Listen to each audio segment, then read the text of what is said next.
And I am recording again. Me too.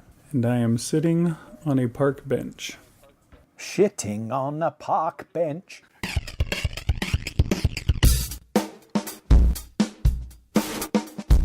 You're listening to the Dunesteef audio fiction magazine.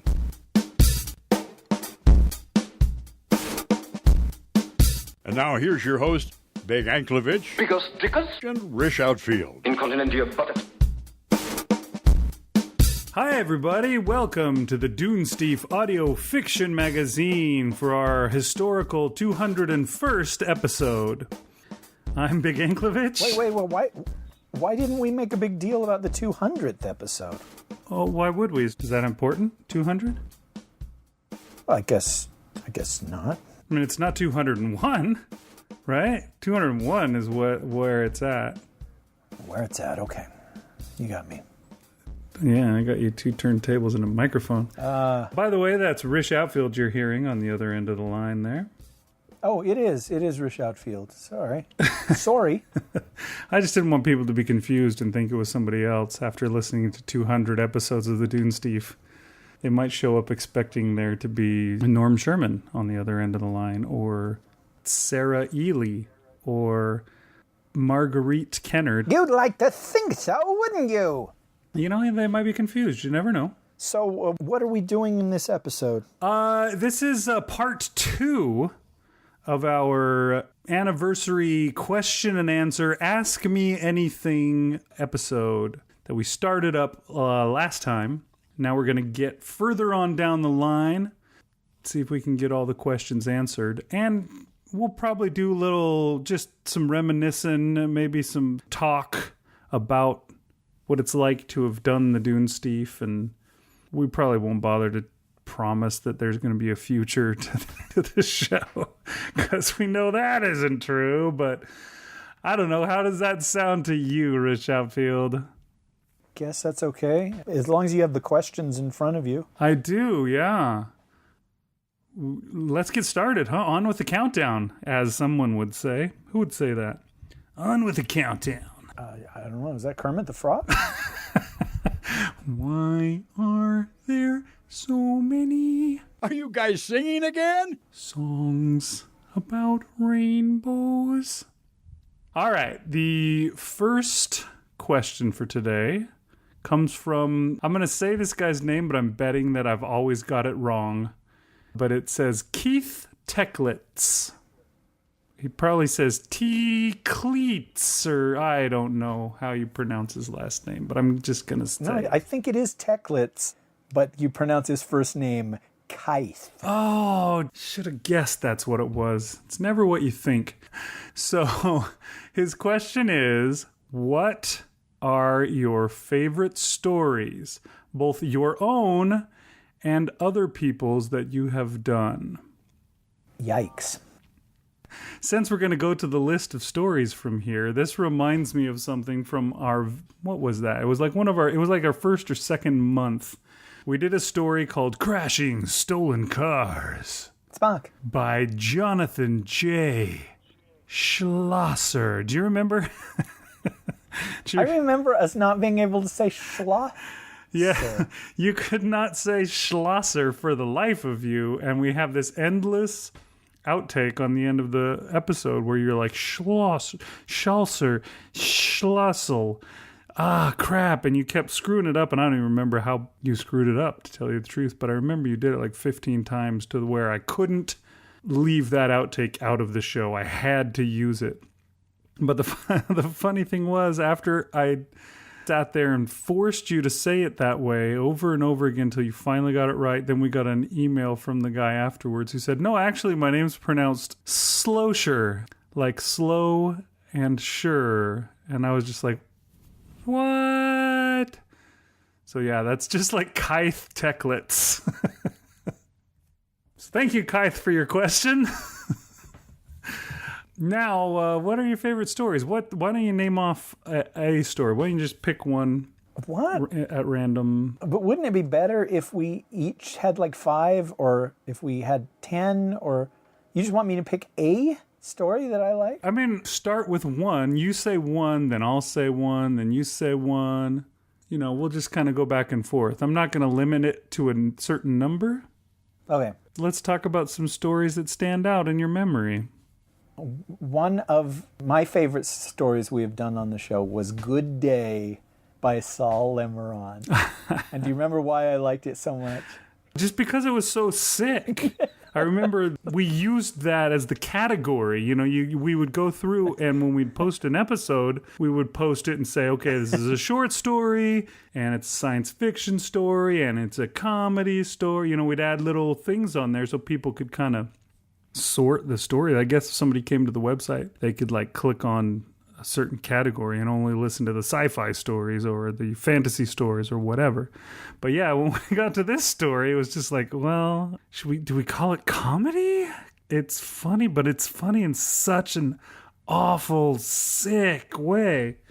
And yeah, so we came up with the category of sick. Now I'm going to let you talk about it. No, that's it. That's all we need. Well, how about you give me one, man?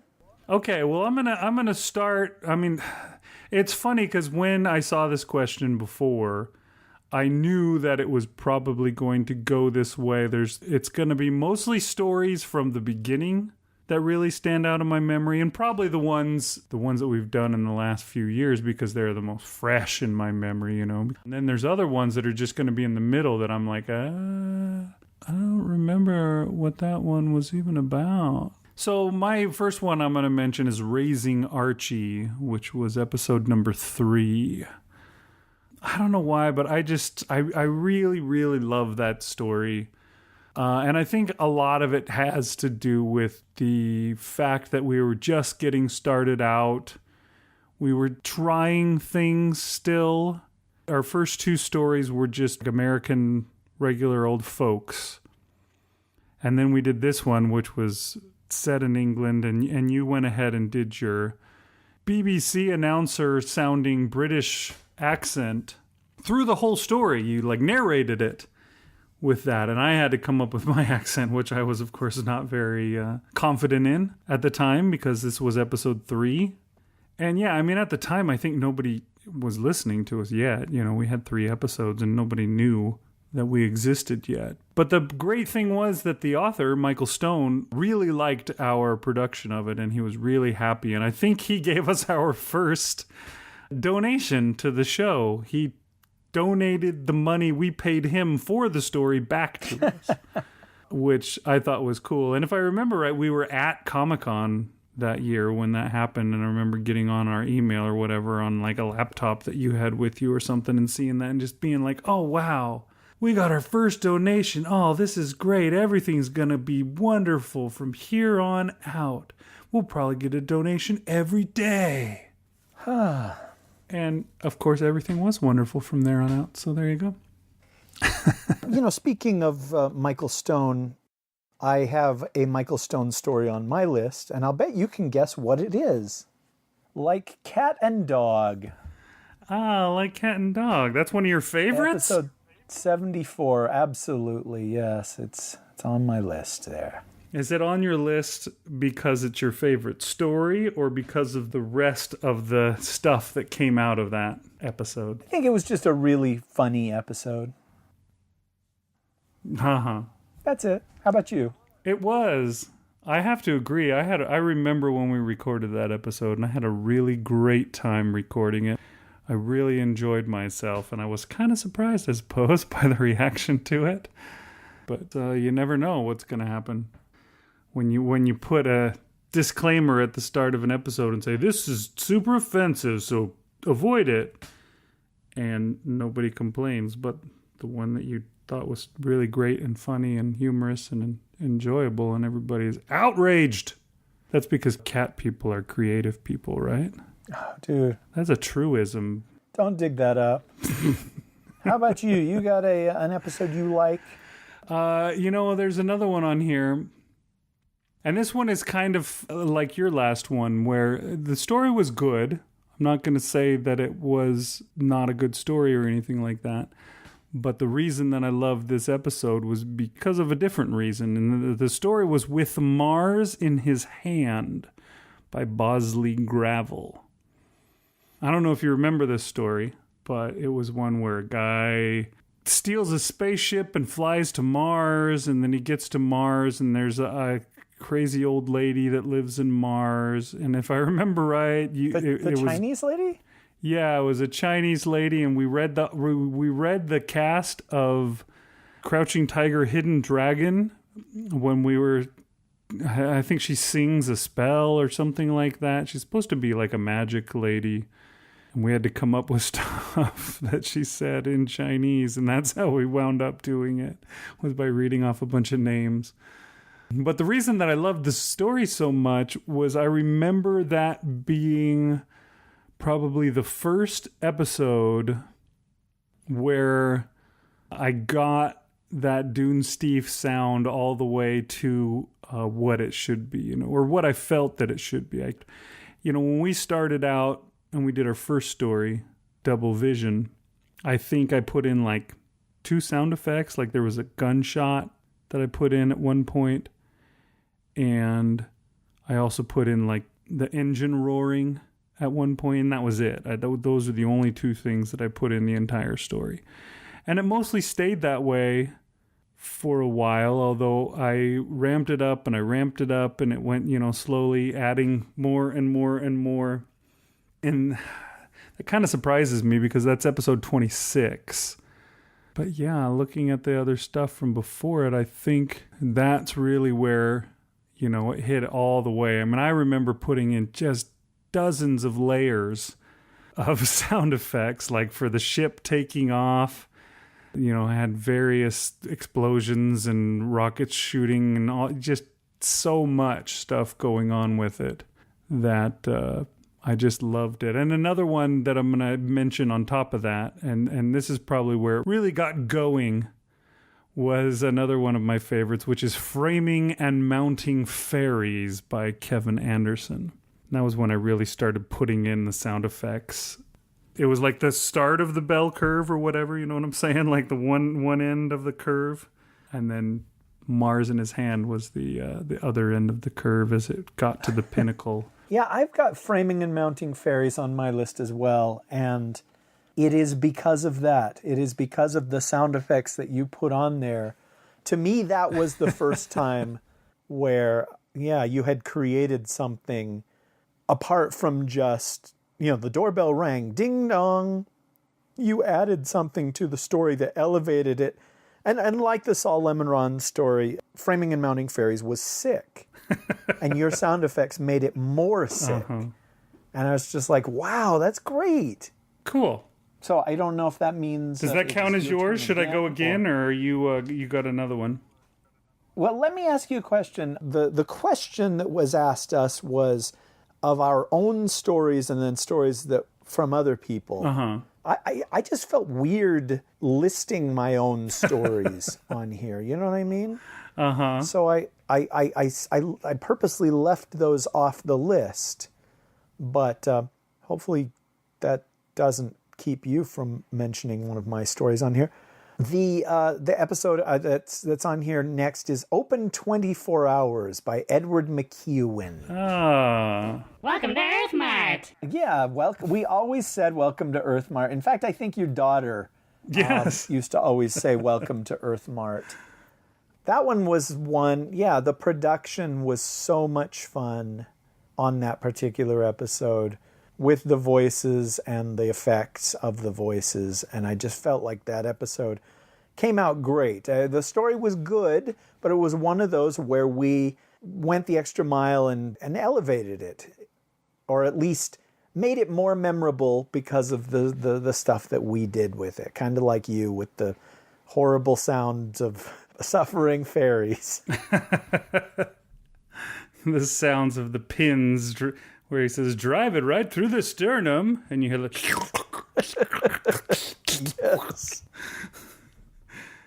Yeah, that is one of those that really stands out as memorable. The funny thing is that the one thing that I remember about it is when the story came in, I read it and I was like, meh, I could take this one or leave it. I'm really...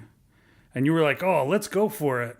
This is funny. And I was just like, and then when we actually performed it, I was just like, oh, wow, yeah, this was funny. Why didn't I see it by reading it? And I don't know if I think we probably talked about that in the episode itself of it. And it's just one of those things that is weird about comedy. Writing comedy, gosh, that's a hard thing to do, to get people to laugh just from reading something, not from hearing, like performing comedy. Like I'm sure if some stand-up comedian had to just write his routine down, and that's what his routine was just this written thing, it would be so much less funny and no one would care about it like they do because they actually get up there and perform it. I guess that's one thing that's really cool about having a podcast and being able to do this. And I know some people don't appreciate our style of a show. I want to say there was somebody who once left a comment on iTunes who was just like, oh, beware. This isn't just a reading of a story. They act it out. It's disgusting. And they put in sound effects. Just know you're not gonna like it. Or something like that. I mean, I'm paraphrasing here, of course, but there is just something to a performance, you know what I mean?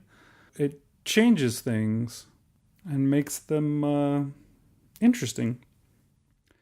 Okay, let's see. I'm going to talk about this. This is not fair for me to use because it's not a story or anything, but we've done several series of stories over the years where we've done 2 or 3 or 4 or 5 stories about the same characters in the same, having another adventure. And I think the first one that we probably did that with was the story that I mentioned last week, which is one of those that I would love to have been able to redo, The Seas of Castle Hill Road by Rick Kennett, which was about Ernie Pine, I believe was the character's name. He was like a supernatural detective, private investigator, or something like that, right? And he got involved in a ghost story that was going on in Victoria, I believe it was. And then we had another story, Time in a Rice Bowl, I think it was, which was another Ernie Pine story. Did we have a third one of Ernie Pine? I can't remember if we ever did. How did we do those?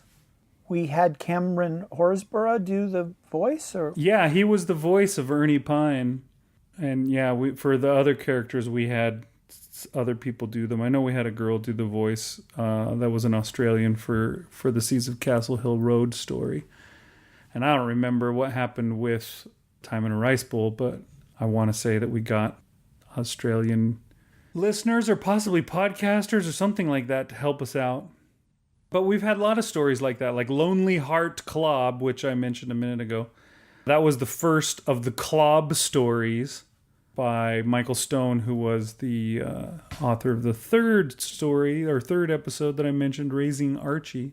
But yeah, there was Lonely Heart Clob, and there was Japanese Motorcycle Clob. Wasn't that one of them? Yes. And let's see, Rick Kennett also gave us a series, and this one I would have mentioned on its own, just because I really, really loved the story itself. But The Battle of Layla the Dog, which was our 100th episode, so 100 episodes ago. 101 episodes ago. The Battle of Layla the Dog, which was Cy de Gerch. Wasn't that the name of the character? Cy de Gerch channels basically the ghost of, Laika? Is that what the real dog's name was? Right. Yeah, the Russian dog that got sent up to space and never came back down. And of course, he changed things up a little bit to make it work for the story and named the dog Layla instead. But I love that story. And I know we did a few more stories from that universe with Rick Kennett as well. Which, like, for example, The Road to Utopia Plain. That was a Cy de Gerch story? That was another Cy de Gerch story, which we won our first parsec with. which was cool. Yeah, that was another series that we did. And we've done a bunch, like the Strange Affair of the Artisan's Heart, which is a story by Joshua Reynolds. This one I probably would have mentioned all on its own because, what was it? As Ameriteklan? What was the name of the civilization? I think that was the name of the language that the civilization that he invented in his... It was a steampunk story in which there was an empire, I suppose in this version of the world, the British Empire went down to America and they found that there was the Ameriteklan Empire that was already there. And the lead character had these things that he would say. And we had Joshua Reynolds give us pronunciations for them. And I kept saying, Sihuatakutli Felucci for years after that. I would start shows off with it and everything. And to the point that you hated me more for it, I guess, is probably the best way to put it. Indeed, I did. Yeah, and there's some stories, like, for example, was it last week that we read the question that said, what does it take to get another Secret Santa story out of Josh Roseman? Wasn't that one of the questions? It was. And so there's another series that we've done, the Secret Santas Part 1 and 2. Is there important series that there was the chemo series that we had. The first one was written... The Town of Golden Woods. Yes, the Golden Showers. That one was written as an entry into our Broken Mirror story contest. I think the first time that we did that, it was one of the top vote getters in that contest. And that was the first chemo story that we got. I don't know if it was the first one that was written in that series, but eventually we did several different stories from that series as well. Is there any series that you can think of that we did that was coming to mind that was fun? Sure, like Mike Resnick has the Catastrophe Baker series. Oh, right. Which I am super fond of. Yeah, I meant to mention that one too. I was going to say the first Mike Resnick story that we did was... A Princess of Mars? Right, A Princess of Mars. Or no, yeah, Princess of Earth, because Princess of Mars is the real title of the Burroughs book. That story was really good and emotional and interesting and touching and all that kind of stuff, as you would expect from a Mike Resnick story. I mean, we'd grown to expect that because that's how we were introduced to him from all the stuff that he had on Escape Pod. But yeah, and then he sends us a story and says, well, I do funny stories too, you know. That's right. He was only known for the heartbreaking stories. Yeah. And so he sent us the Catastrophe Baker stories, and those were a good time. Those were always fun to produce. I think those, the stories that come back again and again are the ones that I possibly like the most. I don't know. Maybe that's why we go to see sequels at the movie theater so much, or are happy to watch the continuing adventures of Ross and Rachel and Phoebe and Joey and the others. I'm not going to keep going. It's too many. Yeah, I also had The Ballad of Layla the Dog on my list. Boy, that one was just heartbreaking. And then we played the Jonathan Colton song about Laika. Yeah. Oh, wow. Like Mike Resnick, there are different emotions that we are capable of. And, I try and write scary stories from time to time and try and write funny sketches. But to make people cry, that requires a completely different skill set. And I did do a story on here that we got comments that somebody cried, and I felt like a real writer. I felt like I was worth some. I felt like I could be someone. Be someone. Be someone? Yeah.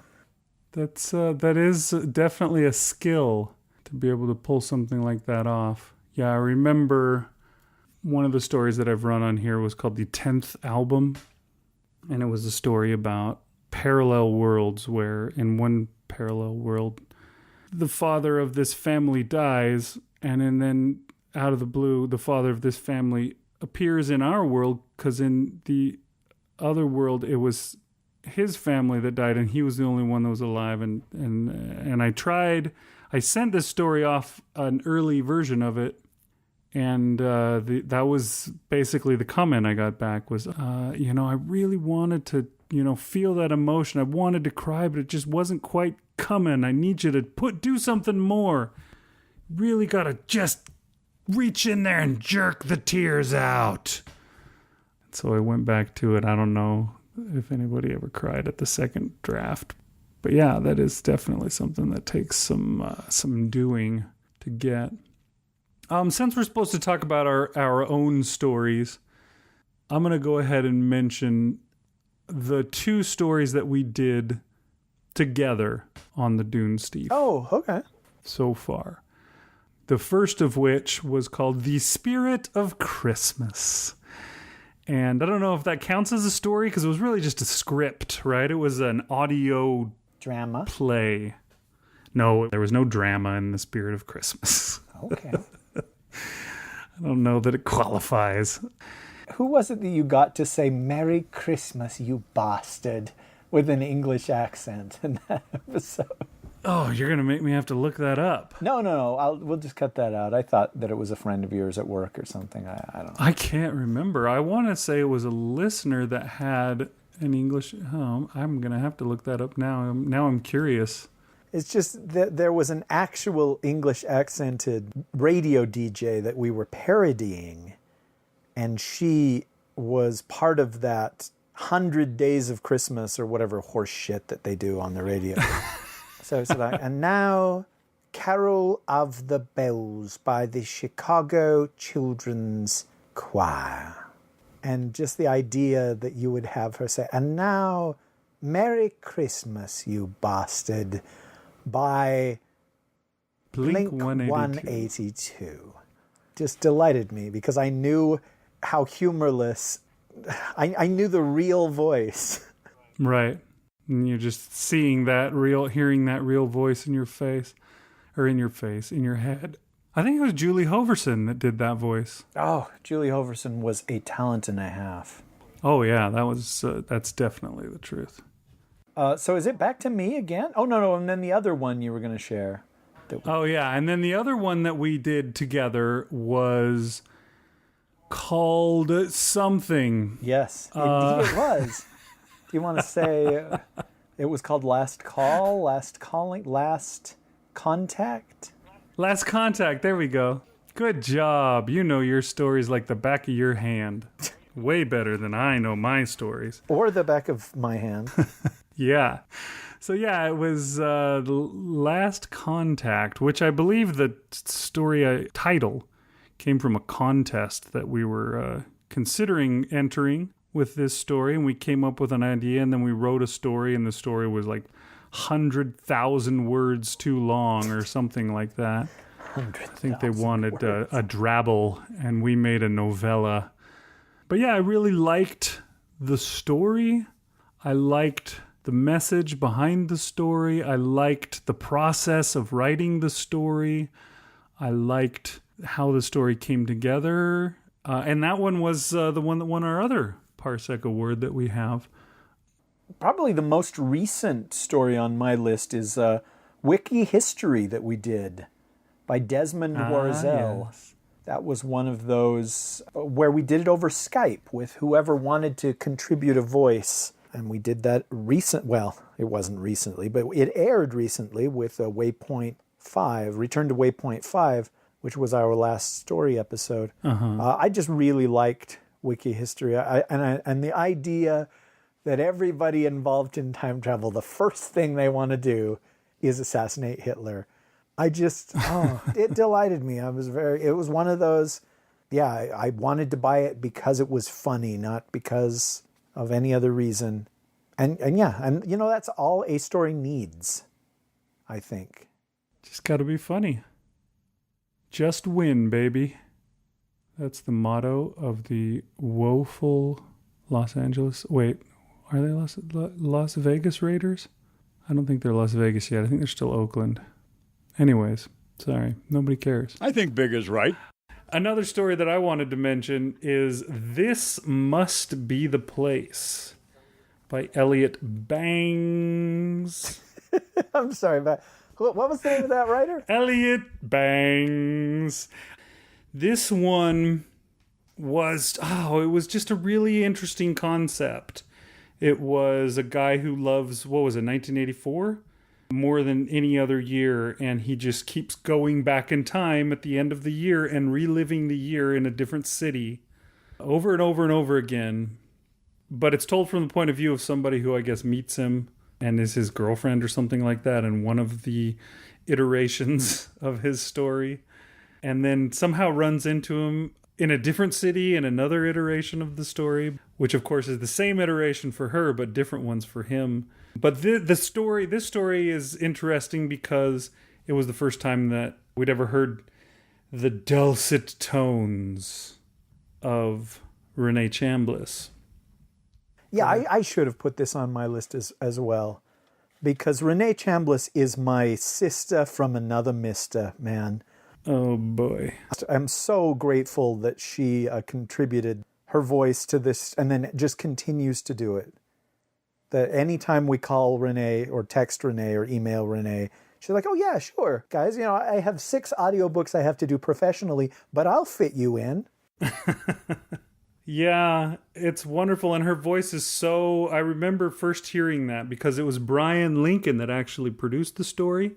And I think he'd heard of Renee because he'd listened to her audiobook on Podiobooks, the book that she'd written herself, Dreaming of Deliverance. And he'd listened to that and he thought, oh, she's got a great voice and I ought to see if I can get her involved. And so he contacted her and asked her to join in, and just kind of snowballed from there. But I remember when Brian sent us the edited story and I listened to that, I was like, holy crap, this makes our show sound professional. Makes it sound like it's legit. It's just weird to take that and put that onto my show. It's just like, no, this can't be right. I must be listening to something else. And the story was just a great story. And we've done our share of time travel stories. And I think, actually, we did another story later on. It was basically the same concept. This guy went back in time and relived the same year over and over again. Basically, he came back in time from like a dystopian future. And as he was reliving the year over and over again, he was erasing the dystopia by fixing all the problems that had happened that led to the dystopia. Then there was some person that came back in time to try and kill him that was still left over from the dystopia. Or I think it was actually, she wasn't even from the dystopia, but there were still some of the people that were involved in the dystopia that remembered it somehow and wanted to go back to it because they were the ones that were like in power in the dystopia. And so they were trying to send this child of theirs that didn't even know the bad world that they wanted to go back to. Is it possible it was Todd Elrin and the Forever Reset? Yeah, that's got to be it. Nice one. Yeah, thanks for bringing that up. I should have, and I didn't. All right. What else do I have here? Oh, okay.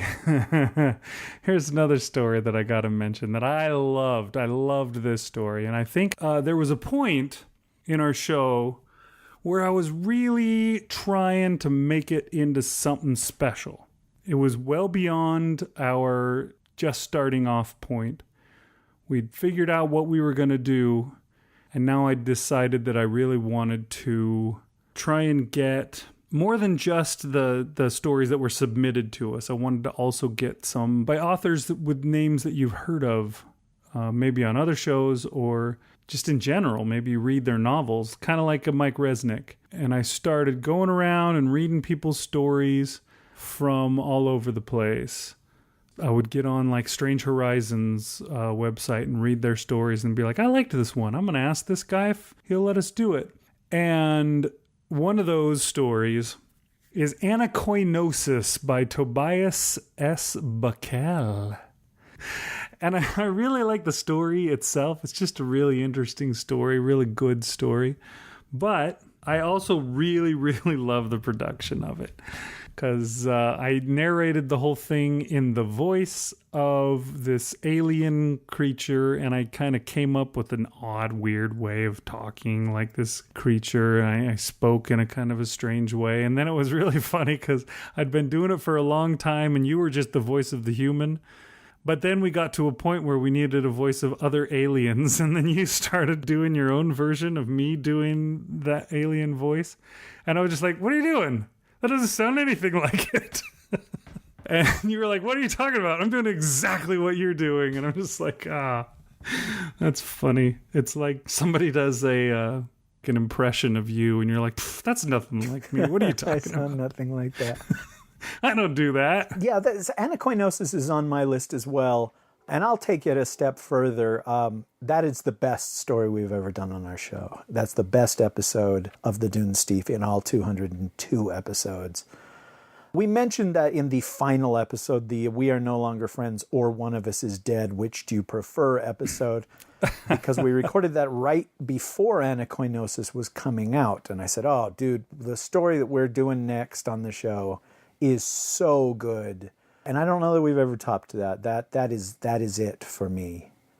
So I was saving that one for the last on my list. So. What are you talking about? What about Misfortune? I don't know. No, sorry, that's not what I called it. Unfortunate. That one was way better.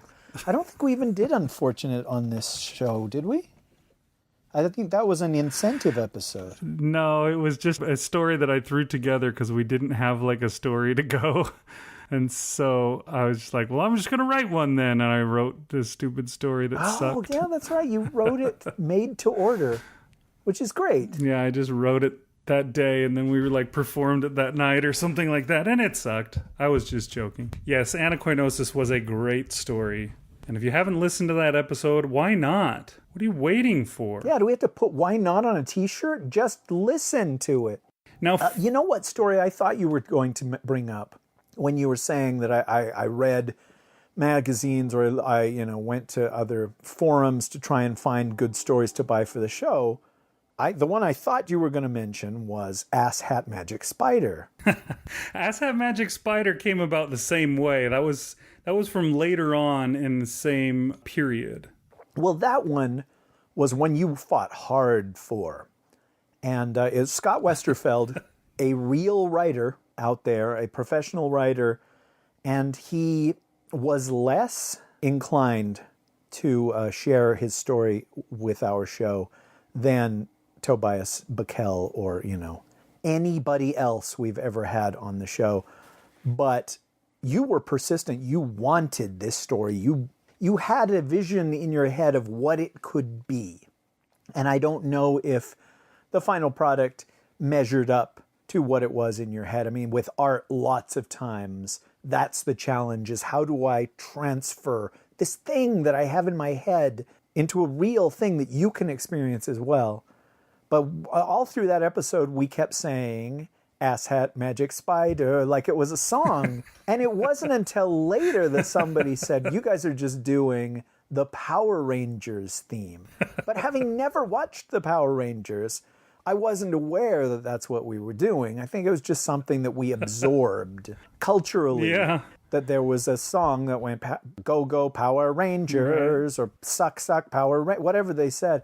And yeah, to make the point known, a guy sent us the Power Rangers theme with us saying Ass Hat Magic Spider in the places where the chorus usually said Go Go Power Rangers. And yeah, that was just as delightful as the episode itself, to hear somebody take us and put us in a song. And so yeah, I thought you would put Ass Hat Magic Spider on the list, but since you didn't, I am putting it on my list. Oh, it's on my list. I just hadn't gone to that. I'm just kind of skipping around. Oh. I didn't... Well, okay, cut all of this out. No, go ahead. Droid, I can't remember what the robot was called, but F the robot. Hey, can you cut all of this? No, it stays. I am a completist. I will not rest until all cut-out parts are returned.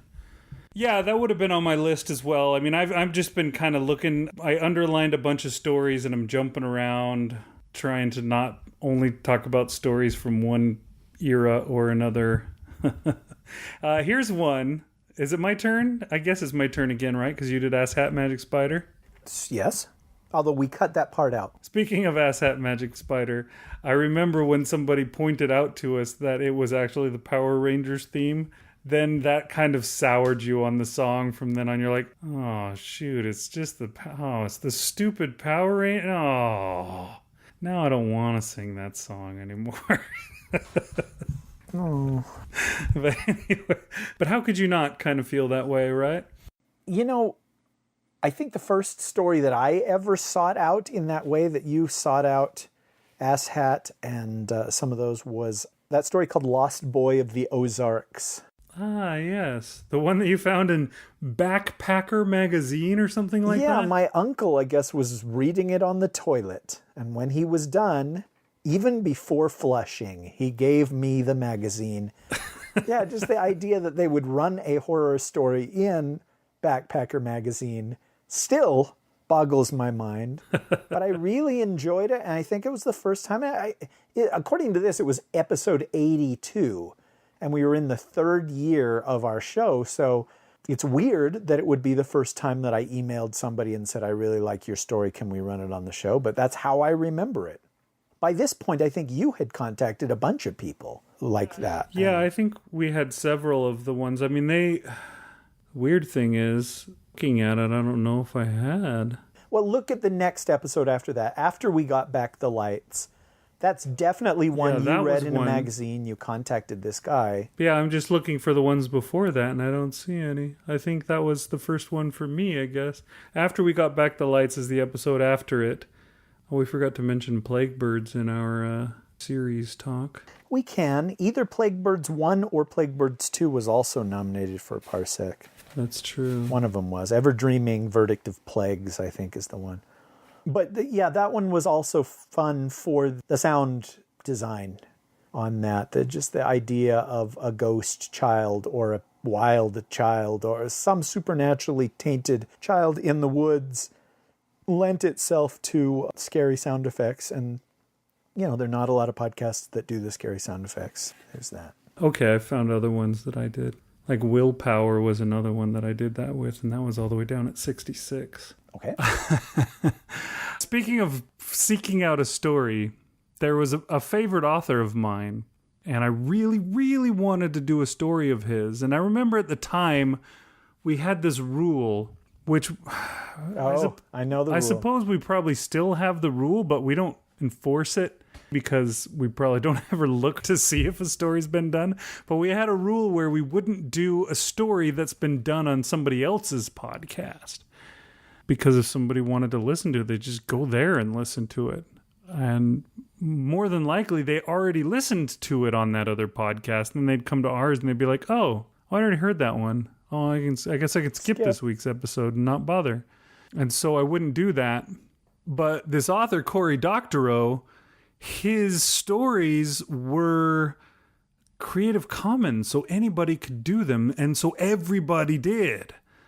They were everywhere. And all of his short stories were done somewhere. And I, went through all of his books. And that was the nice thing is that all of his short story collections and whatnot were available. You could just download a text file and just read them all if you wanted to, because it was Creative Commons. It was just available. And I eventually finally found a story that I couldn't find anyone else that had done. And maybe the reason why was because it was really, really long. The story is called A Place So Foreign.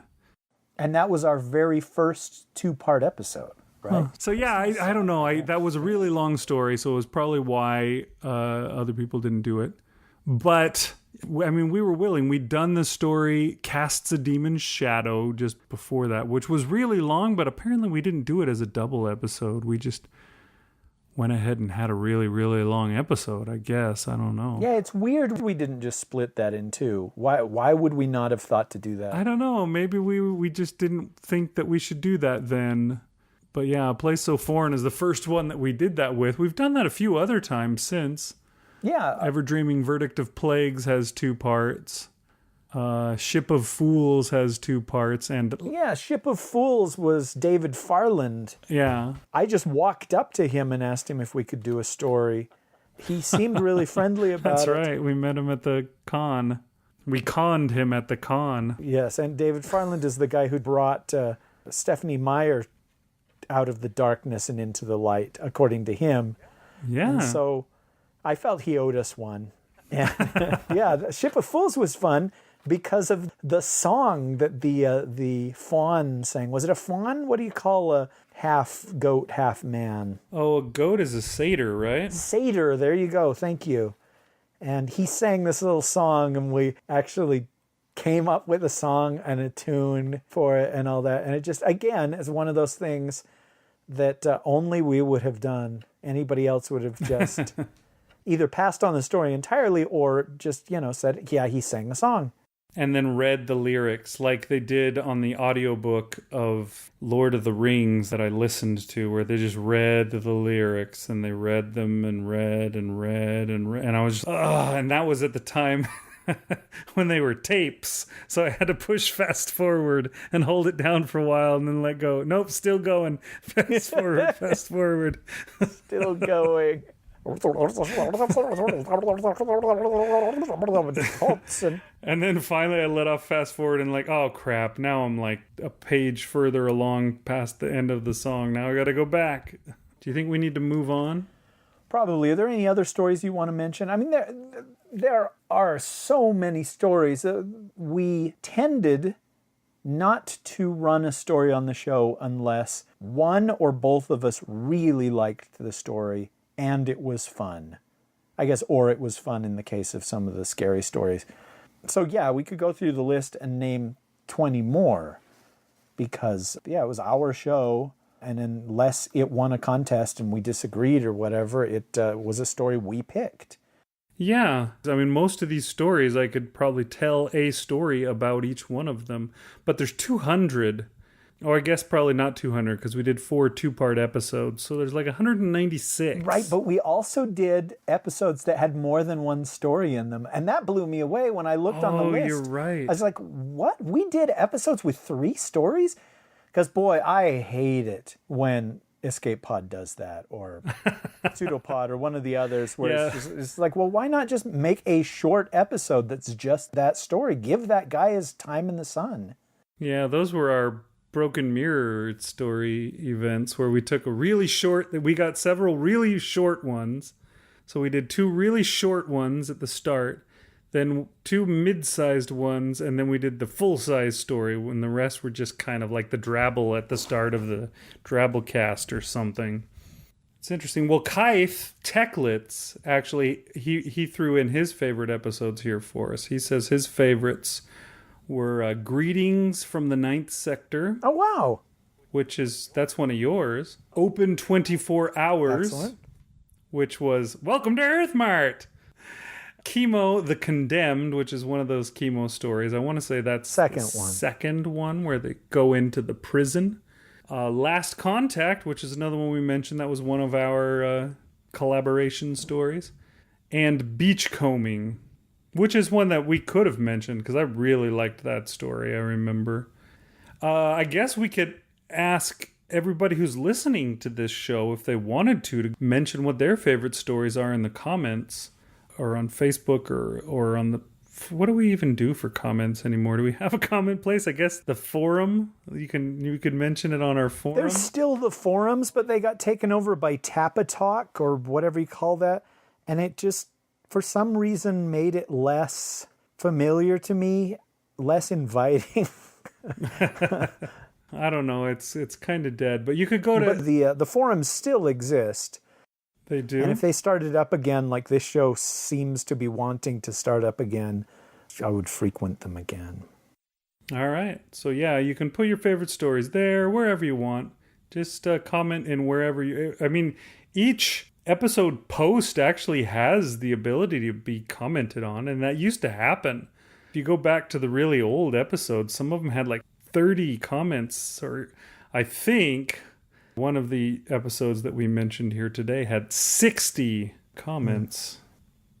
after the story, which is insane. 60 comments and 13 racial slurs. So, it's just kind of interesting the way that works.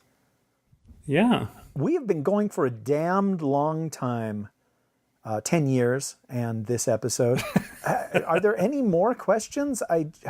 There are some more questions, I'm afraid. Okay, can we get to one? Yeah, let's do that. Dave Wallace wants to know, at what episode did you realize that only world domination would satisfy?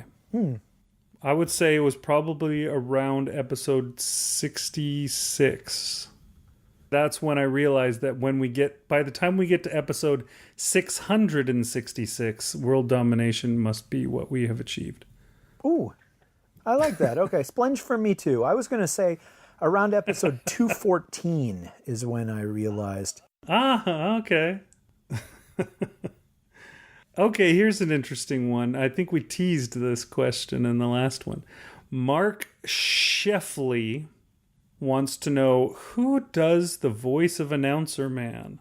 I've always thought it might be Rish, but I can't be sure. Rish, do you do the voice of Announcer Man? Author's note. Does that sound like Announcer Man, anybody? Announcer Man, say author's note, Announcer Man. Author's note. This is another thing we addressed in the final episode. We thanked him by name because we figured, it's our last episode. What can he do? But I guess I'll let you take this one. No, Rish does not do Announcer Man's voice. Announcer Man is a real announcer man. He was actually somebody that I worked with, and he just had this golden announcer voice. He would do like little IDs and things like that for the station and stuff like that. And he also had a daily package that would air in our show. At the same time, he worked the assignment desk at the station. And he was a long time, a well thought of guy in news. He'd been around since forever. Yeah, a few years ago, he retired, which was crazy. I never thought that he would retire. He just seemed like one of those guys that would die on the job. You know what I mean? Yes. He loved his job, which was weird because, I don't know. Everybody knows what jobs can be like. And a lot of times they are just unforgiving. If you screw up in any way or something like that, people just want their pound of flesh out of you, They're not happy with just saying, hey, dude, that was not how it was supposed to go. They're pissed and they want to make sure and you hurt for it. And I'd seen that happen to him several times, but he seemed to just love it. It didn't matter. And I was sure that he would, and on top of that, he really does smoke a pipe. The pipe thing was real, and yeah, he would smoke that pipe all the time. I think eventually he turned to vaping, and I think he started wearing hipster glasses as well, and he grew like a mustache and put wax in it. He just wanted to be a hipster. No, I think he was just trying to get off the pipes, and so he started vaping like all the youngsters do. But yeah, his name is Bob Schildmeyer, which sounds like a jokey name, but it's real. It's super long and interesting. But yeah, Bob Schildmeyer is his name. It's about bloody time! And yeah, he retired several years ago, which is why you don't hear as many quips from old Announcer Man. Sometimes he just says, "Why did I even show up today?" or something like that, because those are the things that we had. Basically, what Rich and I would do is we would write up a bunch of things for him to say. We'd come up with things that we might use, that we could use, and we'd come up with jokes and stuff like that, or just quotes from movies, and then I would just, one day after work, I'd say, "Hey, can I get you to record some stuff for me?" And he would be like, "Oh, I got stuff I gotta jump Frassin, Big Anklevich piece of shit." But he would always do it. He was a super cool guy. The character of him is really kind of similar to what he really was like. He was always this gruff dude. I don't know, what's the best way to put it? I was going to say a grizzly bear on the outside, but a teddy bear on the inside. He seemed like he's just a hard and angry dude, but he had a very soft heart, and he was just a great guy. And yeah, he would record for us anytime that I would ask him. And so we have like 10 sessions or so of him reading off a bunch of crap, and a lot of times we'd even use the outtakes. He would screw up or he'd read it wrong or whatever. Times we'd throw those in too. Yeah, it was always hard sometimes to get him to do it the way I wanted him to, because he wasn't familiar with like the movie quotes. So he would just do it his usual announcer-y kind of way, which is always humorous to me, just to hear him being like, "What is best in life? To crush your enemies, see them driven before you, and listen to the lamentations of their women," or whatever. And it's just so not like Schwarzenegger or whatever. It just cracks me up sometimes. Yeah, much like the robot, we've kind of phased Announcer Man out of the show because it's just added work to incorporate and acknowledge somebody who's not actually there. I mean, essentially, we just have to act out his part and then fill it in later. But you did actually write a sketch for him to do once, years and years ago, which we never have done. In fact, I think you mentioned it just this year, that we would open this episode with the Announcer Man sketch. And we didn't do it. Yeah, that's right. But we will someday. As long as we keep doing the show, one day you'll be like, you know what? Today is the day we're going to run that. Yeah, it'll be like, okay, we're going to record Casts a Demon's Shadow. Doesn't matter if it's going to take us 4 hours. We're doing it. It'll be like that. Because, yeah, when we finally do that skit, it will require a great deal of work. Because, yeah, it involves bringing every, like, stupid guest star that we've ever had on the show and involving them all.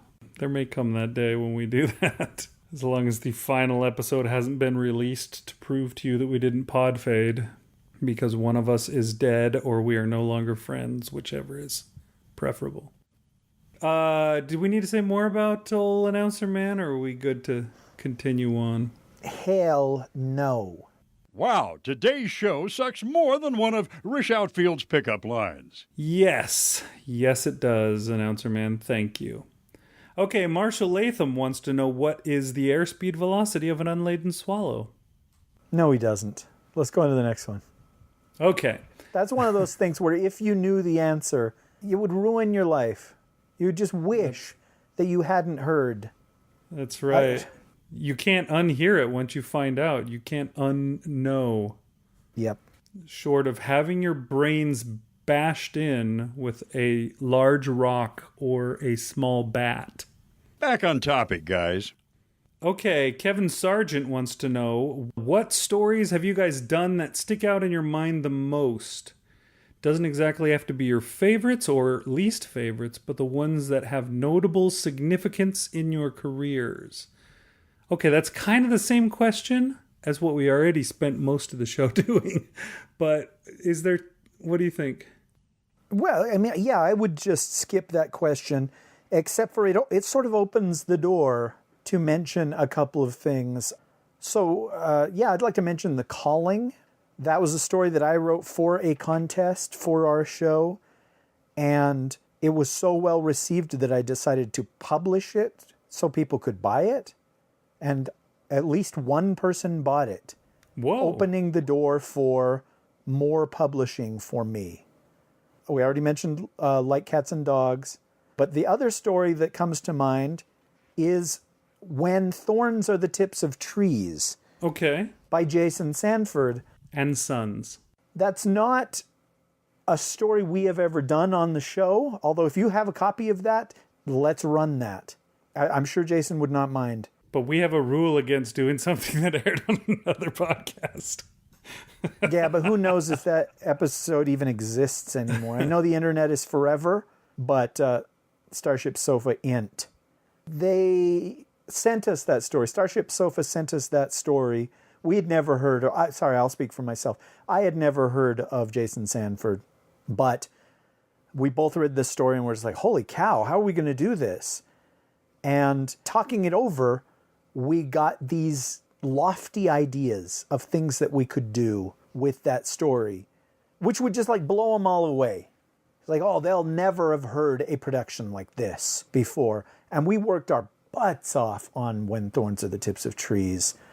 I mean, to the same level that you worked on with Mars in His Hand for our own show, where it's just like, okay, yeah, one more pass, and okay, let's do an effect here and here and here kind of thing. And we sent it to them, and I'm sure they appreciated it because they asked us for more stories in the future, but that created a relationship with Jason Sanford, which continues to this day.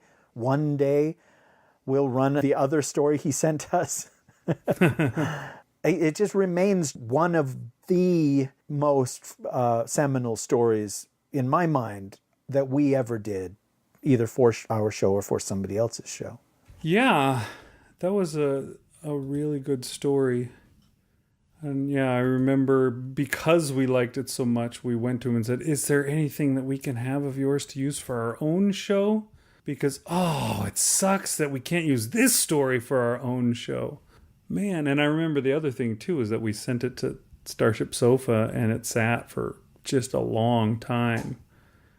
And I think I eventually finally sent an email to Tony and said, hey, when are you going to... whatever happened with that story? And he was like, oh, you guys did a story for us? I think that if I hadn't sent him that email, it might still never have aired. I think something had happened and he just lost track of it and forgotten that it existed. So it was just a great story too, in general. So it's just one of those things that certain stories you just remember because of how good they are. Like an anacoinosis story that you say, oh, that's the best story we've ever done. Who would say that? Announcer man? What's wrong with you? Don't ever make a blanket statement like that because it can only harm. It can't help. Yeah. I think Rish is right. Thank you. I think Rish is an idiot. I think Big is right. There we go. Okay. Sorry, I just needed to even it out. I need to even the tables. Okay. We got some questions here from Algar Van Cluth. It looks like he has 3 questions here. Mm-hmm. First one is, what's the hardest thing about putting out an episode of the Dunesteef? You know, I think it's kind of changed as time has gone by. At first, we made it such a thing that it took a lot of effort, it took a lot of time. Originally, like I said, we just had 1 gunshot and 1 roaring engine in the first episode. And then by episode like 26, I had gone so over the top that the only thing it was missing was, some images to go along with it before it became a movie. I really enjoyed myself doing that stuff in those days, but it took so much effort. And I bet my wife would probably say the hardest thing about that was all the time that she had to take care of everything because I was ignoring everything doing that instead. But as time has gone by, I have to admit the enthusiasm for doing that kind of stuff waned. Eventually, I tried to get it to work where we had a bunch of producers that would produce the episodes for us, and then it wasn't such a heavy burden on one person. Instead, it was spread out among like 8 people, and you'd have to do an episode once every 2 months or something, and you couldn't complain about that. But just coordinating all that stuff was really difficult. And eventually my enthusiasm for coordinating all that stuff waned. And then I tried to get a volunteer to take up that job, and I managed to get Sudden Death Nicole to sign up for that for a while. And she was the one that was pestering all the various producers to try and get them to turn in their story in time. And then her enthusiasm for that job waned, and she had other things to do with her life. And now we're kind of in the situation that we're in, where we get an episode out once every 2 months or so. And I think, just finding the time and keeping it at the front of my priorities, because I have so many things that I have to do on a daily basis and I have to deal with all the time. And just remembering, oh yeah, there's also that show. It was this year where I was sitting there and I happened to go to the Dunesteef website and I was like, holy crap, we haven't had a Dunesteef episode in like 6 months. And I didn't even know we hadn't, because we were still doing stuff. We still had That Get My Goat, and we had ankle casts, and you do your outcast like every 3 days, or how often is it? Something like that? 3 hours, sadly. Oh, 3 hours. Okay, there we go. I knew it was 3 something. But yeah, I didn't realize that we'd just let the main show slack off so far that it hadn't had anything in 6 months, and I felt so guilty. And yeah, just not having it at the front of my mind can be the biggest challenge of putting an episode together. What do you say to that question, sir? Can I say splunge for me too? Cheater. Sorry, I will have to plead the Fifth Amendment on this one, on the grounds that it may incriminate me. It may lead to the airing of our final episode. Oh, so the hardest thing about putting out an episode of the Dunesteef is Big Anklovich. Don't hold back. Tell us how you really feel. There you go. All right. What do you miss about the early days of making the show? That's question number 2 from Algar Van. I thought you were just asking me that. And I was like, well, there was an enthusiasm. There was an excitement. There was a feeling, a sensation that we were doing something special, that we were getting together and hanging out, but also creating something. And creating something can make you feel alive. For a while there, when it was all new, and we got our very first donation, we got our very first comment, we got our very first submission, we got our very first hate letter, we got our very first mention on another show. These things were all so exciting. And it's like, we're on our way. It's like, where will we be 6 months from now? Where will we be in 2018? And eventually that faded. The excitement faded. It started to become work. It started to become hard. The enthusiasm can't maintain over having to do this episode over again. Pestering so-and-so to get lines again. Dude, I think we're going to have to recast. We cannot get lines from so-and-so. Oh, okay, we got another email or a comment that was not a funny hate letter. It was the other kind. That sort of stuff. There begins to be a weight on your back, on your neck, in your head, and it becomes sort of an uphill climb to get back to that excitement that we had just getting together. And have you read that story that so-and-so sent? Oh my gosh, it's so great. And it's like, yeah, your enthusiasm made me excited, and we couldn't wait to sit down and read it and share it with our 3. I think we always said that we had 3 listeners. And that was those things I miss. Yeah, I'd have to say splunge for me too with that. Yeah, I really miss the enthusiasm. And you can't resurrect it. You can keep coming along. Maybe there's something could come that might resurrect it in a different way. But yeah, I can't see the show ever exactly being the same that it once was. Maybe some infusion of new talent, a new person that wants to help push it along, or taking it in a different direction or something like that. I don't know. That could possibly do something, but I miss that from the old days as well, I have to admit. Okay, last question here. Oh, it's like a multi-part question here. Algar Van Kloos says, who would win in a knife fight between Big and Rish? Big. Big. Okay.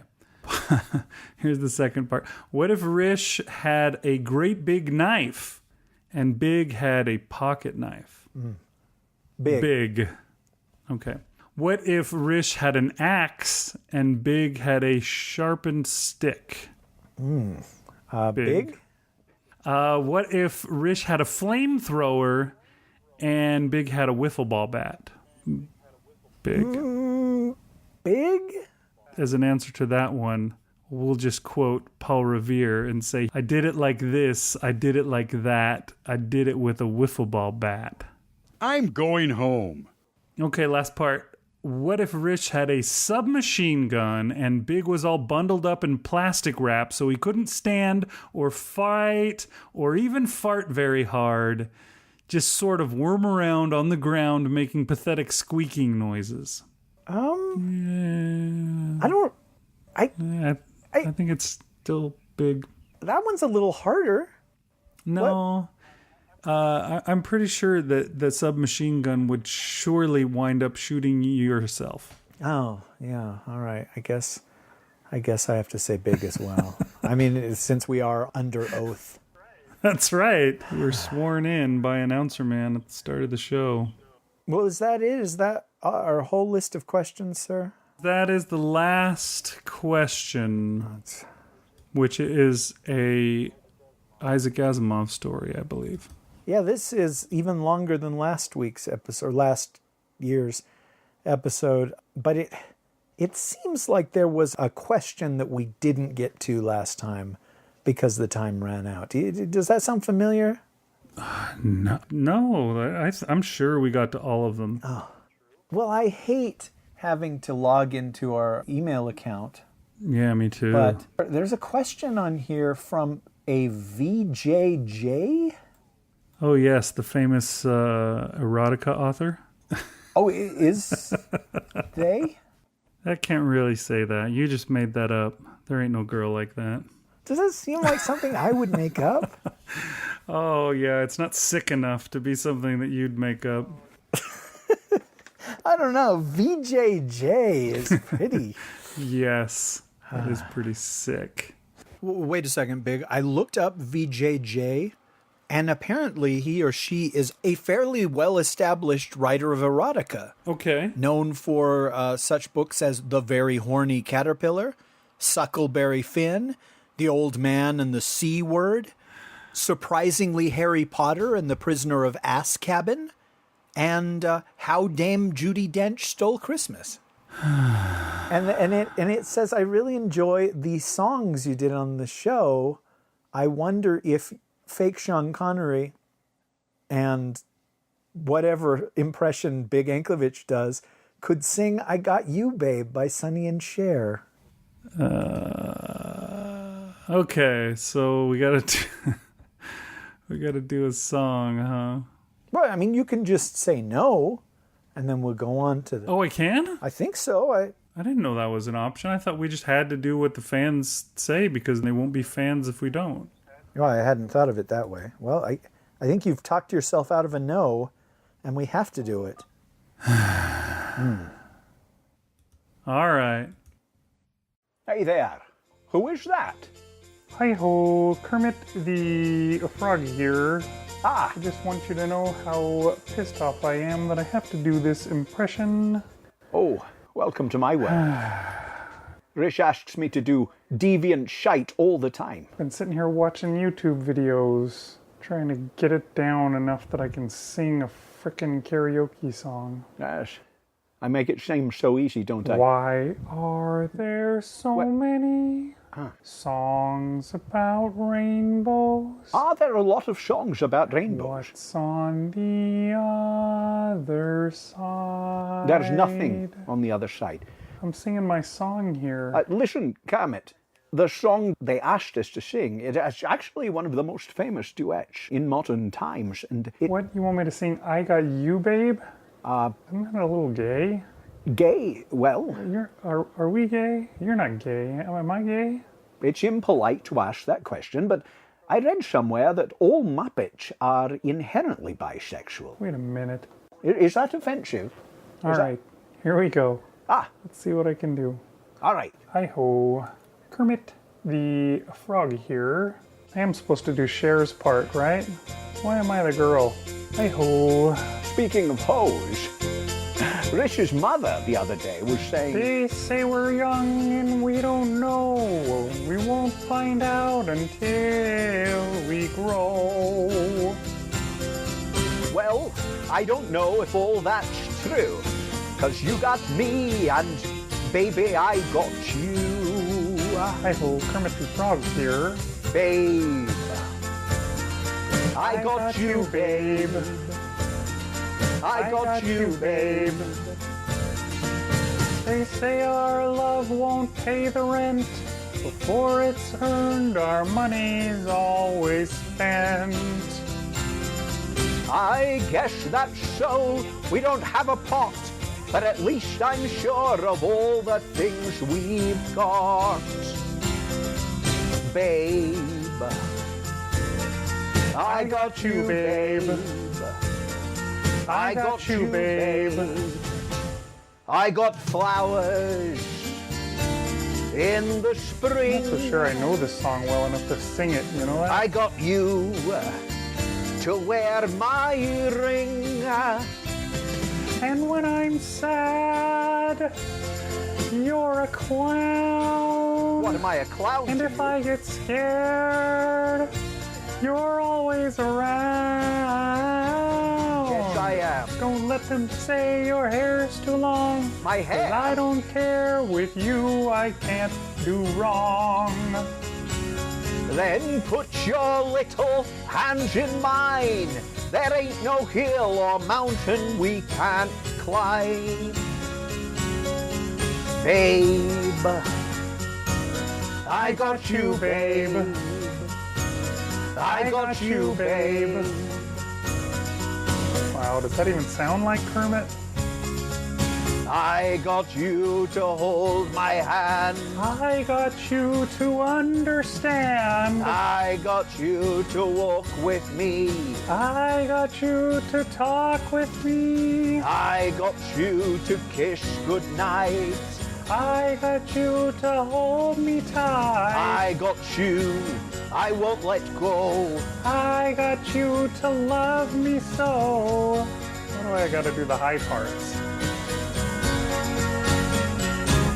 I got you, babe. I got you, babe. I got you, babe. I got you, babe. I got you, babe. Like Jim Henson's fished. I got you, babe. I got you, babe. I got you, babe. Well, how long does this go on? I got you, babe. I got you, babe. Had enough. I got you, babe. I got you, babe. Yay, at last. Hi-ho, Kermit the Frog here. Stop saying that. I don't know if I sounded anything like Kermit in that entire song, but it wasn't my idea, it was Rish's. What? Yes, damn that Rish Outfield. Damn his eyes. So I guess that brings us to the end of our 10-year run as podcasters. It's been a good, well, it's been fair, I would say. Fair to Midland, as they say. It has. It's been a good 10 years. It's surprising, to tell you the truth, that it's been 10 years. It doesn't feel quite like it's been that long, does it? No and yes. Yeah. I mean, when you look at the list of stories, I go, oh, wow, that's 10 years worth. But if you look at a list of stories of a rival podcast, it's just much, much, much longer. Yeah, it's like 1,000 stories. But no, it doesn't feel like 10 years. But who knows how many stories we'll have on our next anniversary. My money says 206. Nice. We're going to step it up. All right. But I want to thank the people who have listened, whether they've listened for 10 years or whether they've just listened for a year and a half. The people that are listening now, that's all that matters, is that you are listening now. Thank you. Yeah. We've received some encouragement, some nice comments, some praise, some things that have inspired me and made me feel good and made me want to continue. And if I haven't been thankful enough, let me say it one more time. That's right. And I want to add to that a thank you. I've talked about all the people the various people that helped us over the years, people who produced stories for us, people who did voices for us, people who gave us their stories to use on the show, people who did art for our episodes. We've had some great original art made by people, and they did it out of the goodness of their own hearts. People that helped with reading our slush pile. We used to call them Oompa Loompas. I mean, sometimes that's a serious chore, man. Reading some of those stories can just drive you crazy. And yeah, these people did it just because they like to read and they wanted to be able to read stuff and say, yeah, this is this and that is that. This is good. Do this story. Don't do that. And I think some of them even like cheered when they found out that, yay, we're actually going to do that story that I liked. We've gotten so much help. And we're still getting help, like we talked about. Renee Chambliss is still ready to help us out anytime we give her a call, or Tina Kolakowski, or John Hyam, et cetera, et cetera, et cetera. And Justin Charles, who pretty much produces all of our stories these days. It's so wonderful to have people that are willing to help in ways that they are comfortable with doing it. You know, not everybody's comfortable being on air or whatever. It's wonderful to be able to bring that all together and to have been able to create what we created over the past 10 years. So thanks all those folks. And all the listeners, if I didn't agree heartily enough with Rish when he mentioned it. Thanks for listening. Thanks for being there. Thanks for caring all this time. And big thanks for giving up your evening once again. Now that we don't live in the same town, it's hard for me to remember that you are an hour in the future and it's nearly 2 a.m. for you. Yeah. And you have to be up around 6 tomorrow. That's right. Yeah, my wife just came to the door. She just got home a minute ago from work and came to the door and looked in the window and said, "You're going to be tired tomorrow." I went, yeah. Well, thanks everybody. And we'll talk to you again soon. I've got to finish recording my story so we can get that one produced. You'll never do it. Never. Oh. All right. Thanks, everybody. We'll see you next time. Good night. The Dunesteef is released under a Creative Commons Attribution, Non-Commercial, No Derivatives license, meaning share it with everyone, but don't sell it or change it.